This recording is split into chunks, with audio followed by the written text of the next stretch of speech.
ভাই যারা জাহাঙ্গীরনগর ইউনিভার্সিটির কাছাকাছি আছে তারা পারলে জাহাঙ্গীরনগর ভিসি আর হচ্ছে নির্বাচন কমিশনারের বাঁচাও ভাই। বর্তমান সময়ে সবচেয়ে বড় সংকট আছে এই দুইজন ব্যক্তি। এই দুইজন ব্যক্তির এক সাইডে হচ্ছে কুড়াল, এক সাইডে হচ্ছে দা। এখন কোন দিকে যাবে এরা কোনো দিশা পাইতেছে না। নির্বাচনে দিচ্ছে হলো শিবির, যদি ভোট বানচাল করে তাহলে ছাত্ররা তাদের অস্তিত্ব রাখবে না। আবার যদি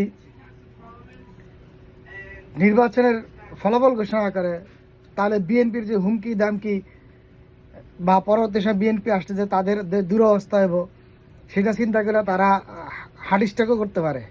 কাছাকাছি যারা আছে তারা অ্যাম্বুলেন্সেরও কল করে রাখো। তাদের চেয়ে সংকটে এই মুহূর্তে আর কেউ নাই।